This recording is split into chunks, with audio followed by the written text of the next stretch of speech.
Bismillahirrahmanirrahim. Assalamualaikum warahmatullahi wabarakatuh. Innal hamdalillah nahmaduhu wa nasta'inuhu wa nastaghfiruh wa na'udzu billahi min shururi anfusina wa min sayyiati a'malina. May yahdihillahu fala mudilla lahu wa may yudlil fala hadiya lahu.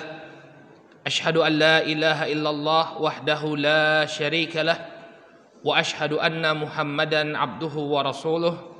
Allahumma salli wa sallim ala nabiyyina Muhammad wa ala alihi wa sahbihi wa man ittaba'a hudahu ila yaumiddin, amma ba'd.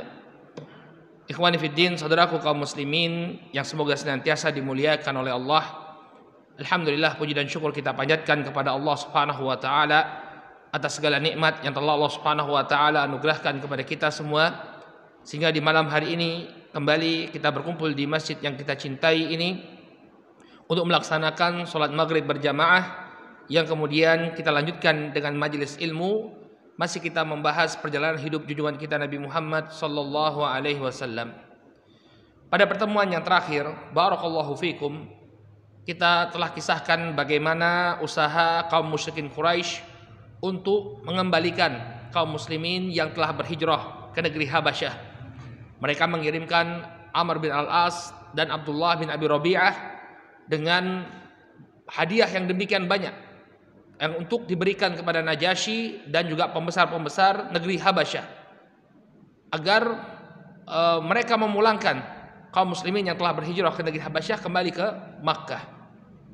Namun kemudian Najasyi malah mengajak kaum muslimin berdialog, yang ketika itu Ja'far bin Abi Thalib menjadi perwakilan dari kaum muslimin, dan kemudian terjadilah dialog-dialog yang menunjukkan bahwa apa yang dituduhkan oleh kaum musyrikin bahwa kaum muslimin ini adalah orang-orang yang bodoh, orang-orang yang lari dari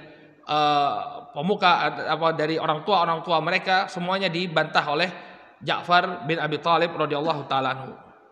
Sampai kemudian Amr bin Al-As menemukan sebuah strategi bagaimana caranya agar Najasyi ini tidak suka kepada kaum muslimin.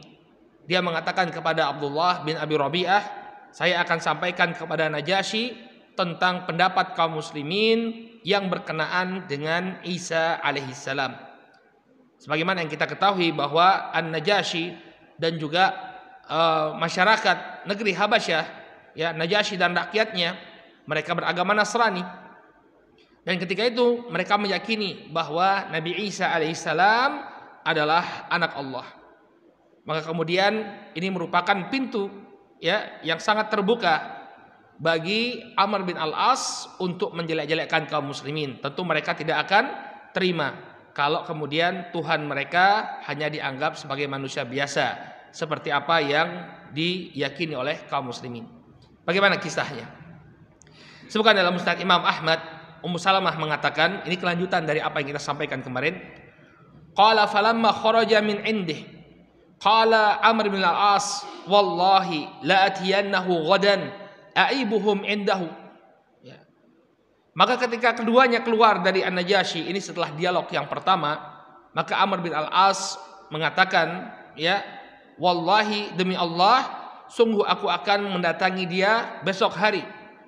Aibuhum, aku akan mencela mereka, aku akan mengungkap aib mereka di sisi An-Najasyi. Tsumma astasilu bihi hadra'ahum. Kemudian aku akan astasilu, artinya aku akan cabut mereka sampai ke akar-akarnya. Ya, jadi dia akan memberikan pukulan yang sangat telak kepada kaum muslimin. Qalat faqala lahu Abdullah bin Abi Rabi'ah wa kana atqar rajulaini fina. La taf'al fa inna lahum arhaman wa in kanu qad khalafuna. Kemudian Abdullah bin Abi Rabi'ah, ya, ini kata Ummu Salamah, dia ini lebih bertakwa daripada Amr bin Al-As ketika itu, ya. Maka dia mengatakan la taf'al, jangan lakukan, ya, wahai Amr, jangan lakukan, fa inna lahum arhaman, karena mereka ini masih memiliki hubungan rahim dengan kita, mereka ini masih karib kerabat kita. Wa in kanu qad khalafuna, walaupun mereka menyelisihi kita. Jadi memang orang-orang musyrik itu dia bertingkat-tingkat. Ada yang sangat benci, ada yang memiliki simpati kepada kaum muslimin. Qala wallahi la ukhbirannahu annahum yaz'umuna anna Isa ibn Maryam alaihi assalam abdun. Tapi Amr bin Al-As tetap bersikeras, ya. Amr bin Al-As radhiyallahu anhu, karena nanti beliau akan masuk Islam dan baik keislamannya, beliau ketika itu mengatakan, wallahi, demi Allah, aku akan kabarkan kepada Najasyi bahwa mereka ini mengira atau mereka ini berkeyakinan bahwa Isa putranya Maryam alaihissalam adalah hamba, hanya sekedar hamba, bukan Tuhan atau anak Tuhan. Maka kemudian qala thumma ghada alaihi al-ghada faqala lahu ayyuhal malik innahum yaquluna fi Isa ibn Maryam qawlan 'aziman. Maka kemudian dia pun menghadap kembali kepada Najasyi, yakni Amr bin Al-As radhiyallahu taala anhu. Dia menghadap kepada Najasyi kemudian mengatakan, ayyuhal malik, wahai baginda raja, innahum yaquluna fi Isa ibn Maryam qawlan 'aziman. Sesungguhnya mereka ini telah mengatakan tentang Isa putranya Maryam sebuah ucapan yang sangat lancang. Fa'arsil ilaihim, maka utuslah, mintalah mereka untuk kembali menghadapmu. Fasalhum amma yaquluna fi, dan tanyakan kepada mereka bagaimana pendapat mereka, bagaimana keyakinan mereka terhadap Isa putranya Maryam. Qalat Ummu Salamah fa'arsala ilaihim yas'aluhum anhu. Maka kemudian Ummu Salamah mengatakan, An-Najasyi pun mengutus seseorang kepada kaum muslimin agar mereka datang ke An-Najasyi, datang menghadap kepada An-Najasyi. Qala walam yanzil bina mithluha. Maka hal ini kata Ummu Salamah, ya, walam yanzil bina mithluha, belum ada yang seperti ini, ya, keadaan semacam ini yang pernah kami hadapi. Fajtama'al qaum faqala ba'duhum li ba'din. Maka kemudian berkumpullah kaum muslimin, kemudian mereka mengatakan satu sama lain, madza taquluna fi Isa idza sa'alakum anhu. Apa yang akan kalian katakan, ya, terhadap Nabi Isa alaihissalam apabila yang ditanya oleh An-Najasyi ini adalah tentang Isa alaihissalam. Ya, jadi mereka melakukan hal yang sama, kembali bermusyawarah. Ketika dipanggil kembali oleh An-Najasyi, apa yang akan kita katakan kalau dia bertanya tentang Isa alaihissalam? Ini satu hal yang sangat krusial. Ya, orang Nasrani menganggap bahwa Nabi Isa alaihissalam adalah salah satu dari yang tiga. Mereka berkeyakinan, ya, bahwa Tuhan itu tiga tapi satu kesatuan. Tuhan Allah, yakni Tuhan Bapa yaitu Allah, kemudian Tuhan Anak yaitu Yesus Kristus atau Nabi Isa, dan Roh Kudus. Ini keyakinan mereka. Maka bagaimana ini? Apa yang akan kita katakan di hadapan An-Najasyi kalau dia bertanya tentang Isa ibnu Maryam? Qalu, kembali mereka mengatakan, naqulu wallahi fihi ma qala Allah subhanahu wa ta'ala wa ma jaa bihi nabiyyuna sallallahu alaihi wasallam kainan fi dzalika ma huwa kain. Kemudian mereka mengatakan, kita akan ucapkan, kita akan sampaikan kepada An-Najasyi apa yang telah difirmankan oleh Allah subhanahu wa ta'ala dan apa yang dibawa oleh Rasulullah sallallahu alaihi wasallam, apapun itu resikonya. Ya, jadi nggak perlu membuat siasat yang bagaimana, ya, bermanis muka di hadapan orang-orang Nasrani. Sampaikan saja apa yang menjadi keyakinan kita. Jadi ini yang diputuskan oleh musyawarah tersebut. Bagaimana kemudian? Qala falamma dakhalu alaihi qala lahum ma taquluna fi Isa bin Maryam. Maka kemudian ketika mereka pun masuk menghadap kepada Najasyi, An-Najasyi mengatakan kepada kaum muslimin, ma taquluna fi Isa bin Maryam. Apa pendapat kalian tentang Isa putranya Maryam?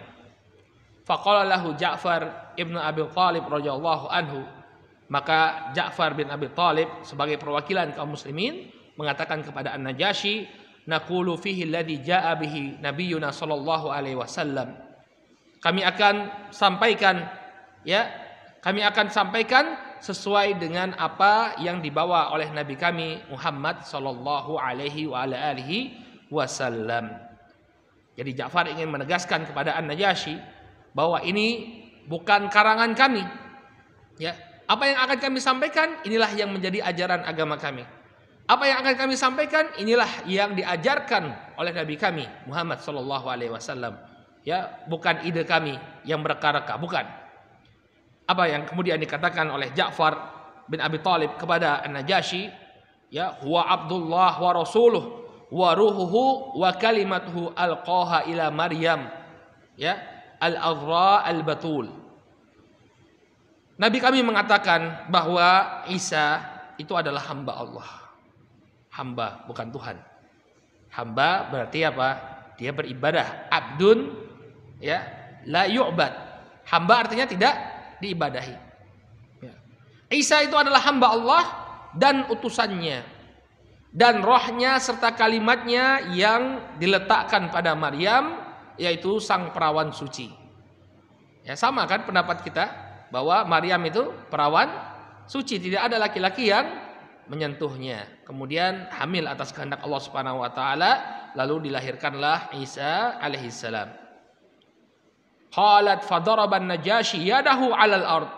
Maka kemudian An-Najasyi pun memukulkan tangannya ke tanah. Oh ya. Jadi ketika dikatakan kepada An-Najasyi bahwa Nabi Isa itu adalah hamba Allah, rasulnya dan ruhnya dan kalimatnya yang diletakkan pada Maryam, ya, An-Najasyi memukulkan tangannya ke atas tanah. Fa akhadha minha 'udan. Maka kemudian dia mengambil sepotong kayu. Dijelaskan oleh para ulama, sepotong kayu yang sangat kecil. Jadi kan kalau misalnya di tanah, ya, mungkin ada bekas-bekas kotoran yang belum disapu atau bagaimana, ada kayu yang kecil, ya, seukuran mungkin tusuk gigi. Kemudian dia mengambil kayu tersebut, fa akhadha minha 'udan, thumma qala ma 'ada Isa ibn Maryam ma qulta hadzal 'ud. Ya. Jarak antara ajarannya Isa bin Maryam dengan apa yang kamu sampaikan, ini jaraknya hanya sepotong kayu kecil ini saja. Artinya apa? Sangat mirip. Ya, sangat mirip ajaran yang kalian anut dengan apa yang kami yakini. Ingat ya, An-Najasyi ini seorang raja, bahasanya diplomatis. Ya, walaupun sebenarnya ada hal yang signifikan sekali di sana. Kita menganggap Nabi Isa itu hamba, manusia biasa. Mereka menganggap itu anak Tuhan. Tapi yang selanjutnya sama, ya. Dia memang diutus oleh Allah, artinya Allah mengutus anaknya, kalau orang Nasrani mengatakan gitu, untuk mengajak kepada jalan keselamatan. Ya, Nabi Isa juga ruh yang berasal dari Allah, sama enggak? Sama. Nabi Isa adalah kalimat Allah, sama. Kemudian diletakkan pada Maryam, perawan suci, sama enggak? Sama. Maka kata An-Najasyi, ya, bedanya ajaran yang disampaikan oleh Isa dengan apa yang kalian yakini hanya sebesar, ya, kayu ini, sepotongan kayu ini, ya. Kemudian fanakharat batariqatuhu haulahu hina qala maqal. Maka kemudian terjadi kasak kusuk di tengah-tengah para patriark, para uskup-uskup yang berada di sekitar Najasyi. Wah, ini gimana nih? Apa maksudnya raja kita ini? Jadi mereka saling kasak kusuk, ya, membicarakan apa yang barusan dilontarkan oleh An-Najasyi. Ada perbedaan yang signifikan. Kalau dibilang bedanya itu sedikit, ya betul, ya, bedanya sedikit. Tapi beda sedikit ini sangat signifikan. Kita menganggap Nabi Isa hanya manusia biasa, hamba Allah, ya, tapi beliau juga Rasul.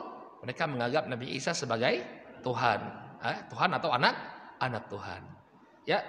Maka kemudian kemudian Najasyi mengatakan kepada para patriark, yakni para uskup-uskup yang ada di sekitar beliau, faqala wa inna khartum wallahi idhabu wa antum suyumun bil ard. Ya. Walaupun kalian, wahai para patriark, ya, masih dalam kasak kusuk, wallahi, demi Allah. Kemudian beliau mengatakan idhabu fa antum suyumun bi ard, ya. Maka pergilah kalian wahai kaum muslimin. Nah, ini pernyataan bahwa beliau memberikan perlindungan kepada kaum muslimin. Walaupun para patriarku ini sedang berkasak kusuk, tapi kalian wahai kaum muslimin, pergilah kalian.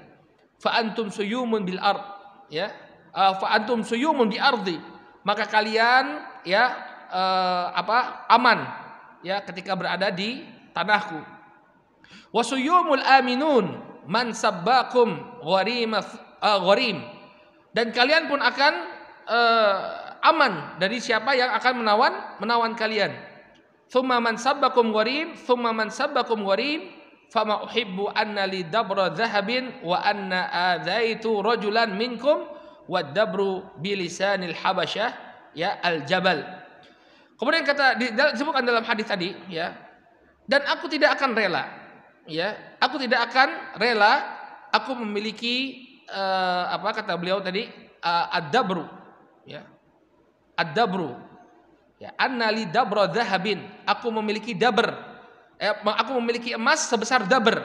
Wa dabru bilisanil habasyah artinya al-jabal, dan dabr dalam bahasa Habasyah artinya adalah gunung.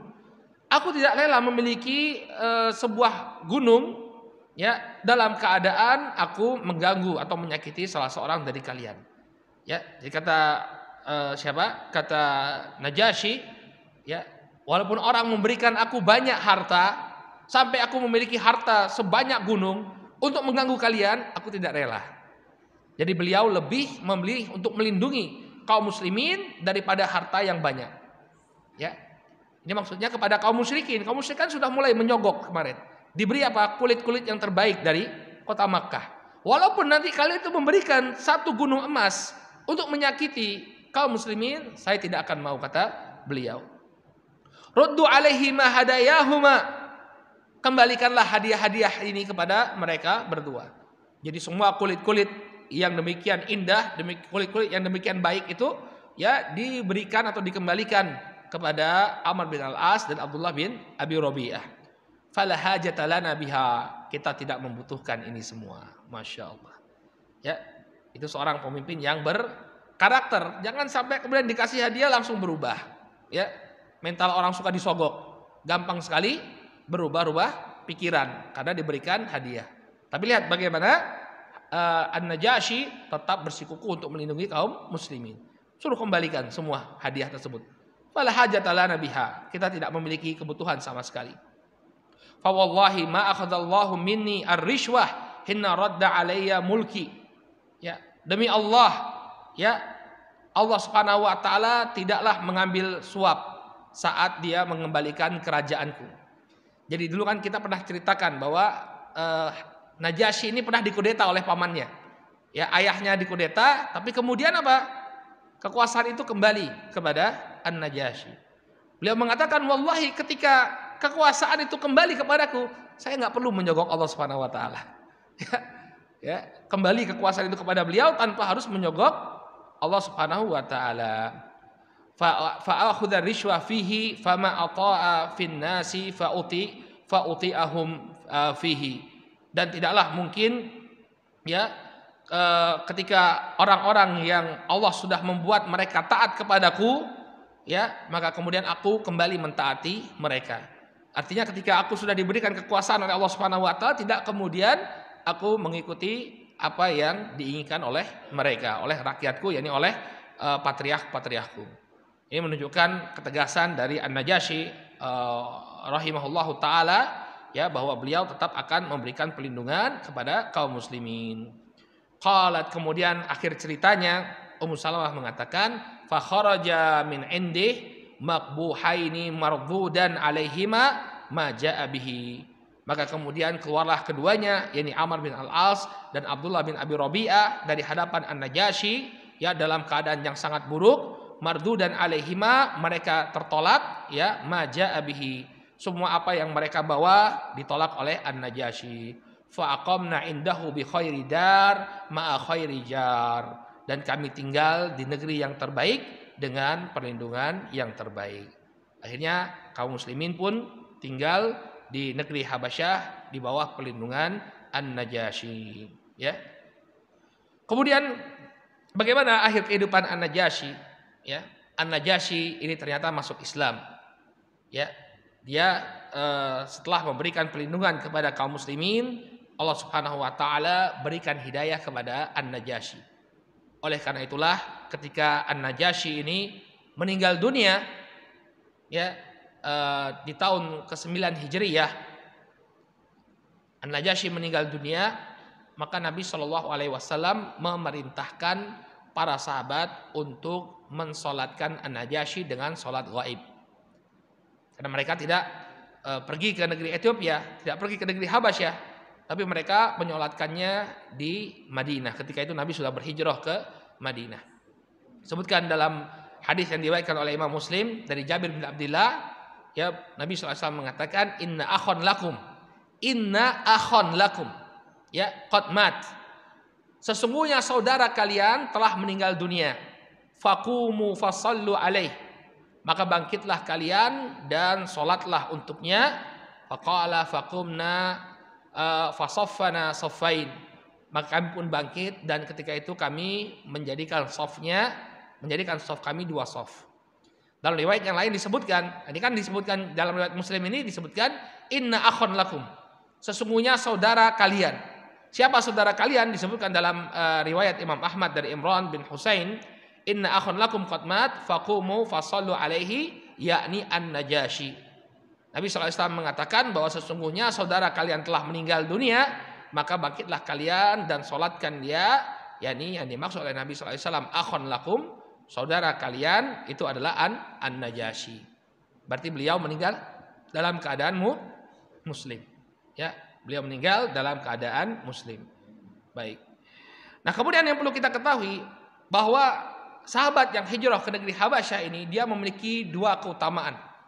Karena pada akhirnya nanti ketika Nabi Shallallahu Alaihi Wasallam hijrah ke kota Madinah, tepatnya setelah perang Khaybar, maka kaum muslimin yang ada di negeri Habasyah mereka hijrah ke kota Madinah. Maka disebutkan dalam hadis yang diriwayatkan oleh Al-Bukhari dan Muslim, ada sebagian muhajirin yang sudah lebih lama berhijrah. Karena kan perang Khaybar itu kalau saya tidak salah tahun ke-6, setelah Sulh Hudaybiyah ya. Berarti tahun ke-7. Tahun ke-7 Hijriyah. Tahun ke-7 Hijriyah berarti sudah 7 tahun kaum muslimin itu berhijrah ke kota Madinah. 7 tahun mereka menemani Rasul Shallallahu Alaihi Wasallam di kota Madinah. Maka ketika datang kaum muslimin dari negeri Habasyah ini ke kota Madinah, sebagian di antara kaum muhajirin ya menganggap istilahnya meremehkan mereka.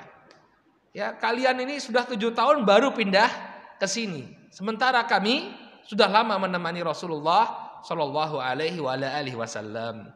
Maka para muhajirin dari negeri Habasyah ini pun mengadu kepada Nabi Shallallahu Alaihi Wasallam, wahai Rasulullah, ya ada yang meremehkan kami, ya mereka mengatakan bahwa mereka lebih baik daripada kami, sedangkan kami di negeri Habasyah. Maka ternyata Nabi Shallallahu Alaihi Wasallam memberikan pembelaan kepada kaum muslimin yang berhijrah dari negeri Habasyah. Beliau mengatakan, laisa bi ahaqqi bi minkum walahu li ashabihi hijratun wahidah walakum antum ahlas safinah hijratan. Kata Nabi Shallallahu Alaihi Wasallam, tidaklah orang yang menganggap dirinya itu lebih utama, tidaklah dia ini memiliki keutamaan yang lebih di sisiku daripada kalian. Pembelaan dari Nabi. Orang yang menganggap dirinya lebih utama dari kalian, kalau di sisiku, kalau menurutku, dia tidaklah lebih utama dari kalian. Ya. Walahu wali ashabihi hijratun wahidah. Dia dan teman-temannya ini cuma sekali hijrahnya. Walakum antum ahlus safinah hijratan. Dan kalian wahai ahlus safinah ini artinya penumpang kapal. Ya, karena hijrahnya dulu ke negeri Habasyah naik kapal, ya. Wa antum ahlus safinah hijratan, ya. Dan bagi kalian wahai penumpang kapal, kalian mendapatkan pahala 2 kali hijrah. Ya, Masya Allah. Berarti apa? Dari sisi ini orang-orang yang berhijrah 2 kali, pertama ke negeri Habasyah, baru kemudian ke Madinah, memiliki keutamaan daripada orang yang berhijrah hanya sekali saja. Ya, ini keutamaan para sahabat yang berhijrah ke negeri Habasyah. Baik, sekarang kita akan coba untuk mengambil pelajaran-pelajaran ya. Jadi sirah itu bagusnya tidak hanya cerita saja, tapi kita coba kulik ya, kita coba ambil faedah-faedah. Yang ini yang paling penting sebenarnya. Ini namanya fikih sirah. Ya, apa pelajaran penting yang bisa kita ambil dari fragmen-fragmen sirah? Yang pertama, ini sudah kita sebutkan bahwa permusuhan kaum musyrikin adalah karena akidah, bukan karena kekuasaan. Mereka kalau memang itu karena kekuasaan, semakin sedikit kaum muslimin yang berada di kota Makkah, mereka akan senang. Berarti semakin tidak punya kekuatan di kota Makkah. Tapi coba lihat apa yang mereka lakukan, sampai mengirim utusan, sampai mengirim hadiah yang demikian banyak untuk menjawab Najasyi dan pembesar-pembesar Habasyah. Agar apa? Agar mereka mengembalikan kaum muslimin ke Makkah. Menunjukkan bahwa permusuhan mereka bukan karena kekuasaan, tapi karena permasalahan akidah. Kaum muslimin ini membawa akidah yang bertentangan dengan apa yang mereka yakini di kota Makkah. Kemudian faedah yang kedua, barakallahu fiikum. Kisah ini menunjukkan bolehnya hijrah dari satu negeri kafir ke negeri kafir lainnya yang memungkinkan bagi seorang muslim untuk beribadah dengan lebih leluasa. Ketika dia tidak mampu untuk berhijrah ke negeri Islam, ya, ketika itu kan tidak ada negeri Islam, ya enggak? Makkah itu masih kafir. Madinah ketika itu belum ada hubungan dengan Rasul Shallallahu Alaihi Wasallam, masih negeri musyrik. Tidak ada negeri Islam ketika itu. Maka para sahabat diperintahkan untuk hijrah ke negeri Habasyah, negeri Nasrani. Kenapa? Karena di negeri itu memungkinkan bagi mereka untuk beribadah dengan lebih leluasa. Jadi misalnya ada orang dia di negeri kafir, kemudian tiba-tiba pemerintahnya melarang untuk mempraktekkan agama. Seperti saudara-saudara kita di Uighur, ya. Semoga Allah Subhanahu wa taala memberikan kelapangan kepada mereka, mengangkat musibah yang sedang mereka alami sekarang. Ya, pemerintah Cina, komunis Cina melarang mereka untuk beribadah. Jangankan untuk beribadah, menampakkan simbol keislaman saja seperti jenggot atau wanita menggunakan tutup kepala, ini sudah bisa dipenjara oleh pemerintah Cina. Ya. Misalnya kemudian mereka berusaha untuk mencari negeri kaum muslimin untuk menerima mereka, tapi tidak bisa. Misalnya ya, maka boleh saja bagi mereka untuk pindah ke negeri-negeri kafir yang memberikan keluasan bagi mereka untuk beribadah. Walaupun tentu yang lebih utama yang harus mereka usahakan adalah mencari negeri Islam. Ya, entah pindah ke Indonesia atau pindah ke Saudi, tapi sekarang itulah karena fanatisme kebangsaan kita yang terlalu tinggi, ya, tidak ada lagi hubungan ukhuwah Islamiyah. Yang ada hubungan ukhuwah watoniyah. Ya, hubungan kebangsaan itu lebih tinggi daripada hubungan persaudaraan. Ya, harusnya ketika ada saudara yang seperti ini, semua kaum muslimin itu menerima dengan tangan terbuka. Siapa yang mau hijrah, silahkan. Ya, apalagi tanahnya masih luas, masih banyak kan pulau-pulau kosong di Indonesia. Ya, tapi ya begitulah pengaruh negatif dari kebangsaan, sehingga itu urusannya mereka. Bahkan sebagian ormas Islam malah membela Cina. Ya, mengatakan itu urusan dalam negerinya Cina. Mana rasa kesatuan hati kita dengan saudara-saudara kita di Uighur. Ya. Nah, ini menunjukkan bahwa bolehnya orang hijrah ke negeri kafir, ya, apabila dia tidak bisa hijrah ke negeri muslim, ya, di mana di negeri kafir itu memungkinkan bagi dia untuk beribadah dengan leluasa. Nah, kemudian yang ketiga, ini faedah yang sangat bermanfaat, bahwa salah satu pondasi agama itu adalah rela mengorbankan harta dan tempat tinggal karena Allah. Jadi kita akan diuji oleh Allah Subhanahu wa taala. Ujiannya mungkin, ya, untuk mempertahankan agama kita akan kehilangan harta, kita akan kehilangan tempat tinggal. Ya. Ini sunnatullah, akan ada ujian. Dan ujian orang itu tergantung dengan kadar keimanannya. Nah, ketika itu tiba, maka buktikanlah keimanan kita. Agama kita berada di atas segala-galanya, berada di atas harta dan tempat tinggal. Lihat para sahabat. Mereka meninggalkan harta mereka meninggalkan tempat tinggal mereka. Untuk apa? Menjaga agama. Dan apabila dia meninggalkan itu semua karena Allah, pasti akan Allah kembalikan semuanya, atau bahkan Allah gantikan dengan yang lebih baik. Ya, dalam sebuah hadis yang dihasankan oleh sebagian ulama, Nabi SAW mengatakan, "Man taraka syai'an lillah awadallahu lahu khairan minhu." Barang siapa yang meninggalkan sesuatu karena Allah, pastilah Allah akan ganti dia dengan sesuatu yang lebih baik. Jadi jangan khawatir. Yang penting apa? Kita jujur. Kita meninggalkan sesuatu itu karena Allah, bukan karena sebab dunia. tapi karena Allah, maka pasti Allah akan gantikan dengan sesuatu yang lebih baik. Lihat bagaimana kaum muhajirin, baik yang muhajir ke negeri Habasyah maupun ke negeri Madinah. Allah bukakan kejayaan bagi mereka. Makkah berhasil mereka taklukkan, bahkan lebih daripada itu. Bukan hanya Makkah saja, ya, seluruh Jaziratul Arabiyah, bahkan lebih daripada itu. Ya, Romawi dan Persia berhasil mereka taklukkan. Yang dahulu mereka gak punya apa-apa. Orang-orang yang tersingkirkan dari kota Makkah. Tapi kemudian Allah Subhanahu wa taala bukakan kejayaan bagi kaum muslimin. Maka barang siapa yang meninggalkan sesuatu karena Allah, pastilah Allah akan gantikan dengan sesuatu yang lebih baik. Kemudian yang keempat, bolehnya meminta perlindungan kepada orang kafir, baik dia ahlul kitab ataupun seorang musyrik, selama tidak mengorbankan prinsip agama. Ya, selama tidak mengorbankan prinsip agama. An-Najasyi tidak menuntut kaum muslimin untuk melakukan kekufuran. Ya, maka tidak mengapa kita meminta perlindungan kepada mereka. Dengan syarat itu tadi ya, tidak mengorbankan prinsip agama.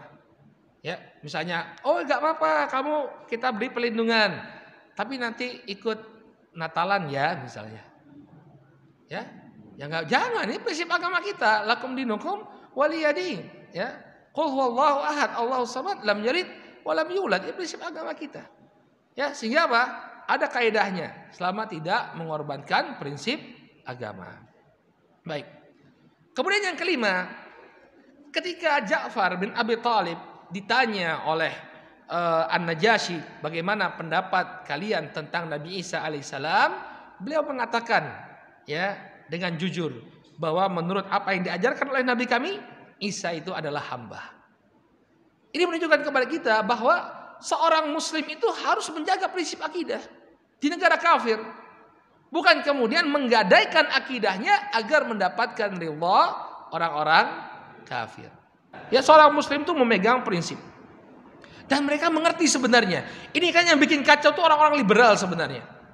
Orang-orang kafir, ya, orang-orang non-muslim, orang-orang Nasrani, ketika kita tidak merayakan, mengucapkan selamat Natal, apakah masalah bagi mereka sebenarnya? Enggak masalah. Bertahun-tahun nggak ada kasus seperti ini. Kita nggak mengucapkan Natal, nggak ada yang mempermasalahkan, ya nggak? Orang-orang liberal inilah, ya, kecoa liberal ini yang kemudian apa? Bikin kotor, menganggap bahwa yang tidak mengucapkan selamat Natal adalah radikal. Sebelumnya ada nggak, Pak? Nggak ada. MUI itu tegas mengatakan bahwa ini bukan, kita tidak mengucapkan selamat Natal kepada mereka, sampai Buya Hamka, ya, kemudian apa? Diturunkan dari ketua MUI. Ya, nah sekarang mulai muncul suara-suara, ya, seakan-akan orang yang tidak mengucapkan selamat adalah gerakan radikal. Seorang muslim harus menjaga prinsip akidahnya di negara kafir, bukan kemudian menggadaikan akidahnya untuk mendapatkan ridho mereka. Kemudian yang keenam, faedah yang keenam, bahwa pentingnya kembali kepada Al-Quran dan As-Sunnah dalam menghadapi masalah dakwah. Ketika para sahabat tadi bermusyawarah, apa yang mereka katakan? Ya, kita katakan sebagaimana yang disampaikan oleh Allah dan Rasulnya. Artinya apa? Kembali kepada Al-Quran dan As-Sunnah dalam menghadapi problematika dakwah. Jangan mengandalkan pikiran-pikiran kita, jangan mengandalkan ide-ide kita. Kembali saja kepada apa yang telah diajarkan oleh Nabi SAW. Sebaik-baik petunjuk adalah petunjuknya Muhammad SAW. Ini harus kita yakini. Kemudian yang ketujuh, ya, peristiwa ini menunjukkan ketika Ja'far, ya, ditanya oleh An-Najasyi, kenapa kalian pindah ke negeri Habasyah? Maka Ja'far cerita bahwa dahulu kami, artinya sebelum datangnya Nabi SAW membawa risalahnya, kami menyembah berhala, kami makan bangkai, kami gemar berzina, kami memutuskan tali silaturahim, bersikap buruk kepada tetangga, kemudian yang kuat mencaplok yang lemah. Ini menunjukkan kepada kita ini semua adalah karakter jahiliyah. Mulai dari syirik, ini jahiliyah. Makan bangkai, ini makan daging hewan yang tidak disembelih atas nama Allah, ini juga jahiliyah. Gemar berzina, zina sekarang itu marak sekali di tengah-tengah kita. Berarti apa? Ini mereka menganut sebagian kebiasaan jahiliyah. Memutuskan tali silaturahim. Nah, siapa di antara kita yang memutuskan tali silaturahim? Ini juga kebiasaan jahiliyah. Bersikap buruk kepada tetangga. Ini juga kebiasaan jahiliyah. Kemudian merasa memiliki kekuatan, lalu menindas yang lemah, mencaplok yang lemah. Ini juga jahiliyah. Maka sebagai seorang muslim kita harus menjauhi prinsip-prinsip semacam ini. Ini semua karakter jahiliyah yang harus kita buang. Kemudian yang terakhir, hendaknya seseorang mendahulukan perkara tauhid dalam berdakwah. Kalau kita lihat dialog Ja'far dengan An-Najasyi, beliau ya menyebutkan tentang dakwahnya Nabi sallallahu alaihi wasallam. Apa kata beliau? Ya, Nabi sallallahu alaihi wasallam ini mengajak untuk meninggalkan peribadahan kepada berhala. Jadi masalah tauhid yang pertama yang disebutkan oleh Ja'far bin Abi Thalib. Kemudian baru diikuti dengan ajaran mulia lainnya. Jujur, menunaikan amanah, menyambung tali silaturahim, bersikap baik kepada tetangga. Ini menyusul. Setelah apa? Setelah tauhid. Lagi-lagi ini menunjukkan kepada kita bahwa tauhid hendaknya menjadi prioritas. Tidaklah Nabi SAW memulai dakwahnya kecuali dengan mengajak manusia bertauhid kepada Allah Subhanahu wa taala. Baik. Nah, kemudian ada sebuah faedah disebutkan oleh Al-Imam Ibnu Katsir rahimahullahu taala ya dalam tafsir beliau. Ya. Di sebagian riwayat disebutkan bahwa setelah ada kaum muslimin yang berhijrah ke negeri Habasyah, ada sebagian orang dari Habasyah yang datang ke kota Makkah. Untuk apa? Untuk bertemu dengan Rasulullah sallallahu alaihi wasallam. Ya. Mereka menjumpai Rasulullah SAW yang ketika itu sedang di Masjidil Haram, padahal di sekeliling Nabi sallallahu alaihi wasallam ada pembesar-pembesar Quraisy. Maka kemudian orang-orang Nasrani ini pun bertanya kepada Nabi alaihi salatu wasallam tentang apa risalah beliau, tentang siapa beliau, apa risalah yang beliau bawa. Kemudian dijelaskanlah ajaran Islam oleh Nabi sallallahu alaihi wasallam. Kemudian Nabi sallallahu alaihi wasallam membacakan Al-Qur'an kepada mereka dan kemudian terjadilah apa yang terjadi sebagaimana yang ada di negeri Habasyah. Mereka menangis mendengar bacaan Al-Qur'an. Kemudian mereka menyatakan keimanannya. Lalu diturunkanlah firman Allah Subhanahu wa taala tentang mereka, yakni surat Al-Qasas ayat yang ke-52 dan ke-53, alladzina atainahumul kitab min qablihi hum bihi yu'minun wa idza yusla alaihim qalu amanna bihi innahul haq min rabbina inna kunna min qablihi muslimin. Kata Allah Subhanahu wa taala tentang mereka, orang-orang yang telah kami datangkan kepada mereka Alkitab sebelum datangnya Al-Qur'an. Jadi kan mereka sudah mendapatkan kitab suci Injil. Ya, sebelum datangnya Al-Qur'an mereka sudah membaca Alkitab. Ya. Kemudian mereka beriman, ya. Yu'minun hum bihi yu'minun. Mereka beriman kepada kitab suci tersebut dan mereka beriman juga kepada Al-Qur'an. Wa idza yutla alaihim qalu amanna bihi. Ketika Al-Qur'an itu dibacakan kepada mereka, mereka mengatakan kami pun beriman kepada apa yang dibacakan kepada kami, yaitu Al-Qur'an. Ya. Innahul haq min rabbina. Apa yang dibacakan kepada kami, apa yang kau bacakan, yang dibacakan oleh Rasul sallallahu alaihi wasallam kepada mereka adalah al-haq, kebenaran dari Rabb kami. Inna kunna min qablihi muslimin. Sesungguhnya kami sebelum ini sudah termasuk orang-orang yang membenarkan. Artinya apa? Mereka membenarkan firman Allah Subhanahu wa taala, hanya saja belum datang dakwah kepada mereka. Ketika dakwah itu datang kepada mereka, mereka pun membenarkan dakwah Rasulullah sallallahu alaihi wa ala alihi wasallam. Nah, inilah hadirnya dimuliakan Allah Subhanahu wa taala kisah yang terjadi kepada kaum muslimin yang berhijrah ke negeri Habasyah. Kita cukupkan dulu sampai di sini. Insyaallah pada pertemuan yang akan datang kita akan kisahkan bagaimana masuk Islamnya dua orang sahabat yang mulia, yaitu Hamzah bin Abdul Muttalib paman Rasul sallallahu alaihi wasallam dan juga sahabat yang mulia Umar bin Khattab radhiyallahu taala anhuma. Kita cukupkan dulu sampai di sini, mudah-mudahan bermanfaat. Bertemu lagi kita insyaallah di pertemuan yang akan datang. Subhanakallahumma wa bihamdika asyhadu an la ilaha illa anta astaghfiruka wa atubu ilaik. Assalamualaikum warahmatullahi wabarakatuh.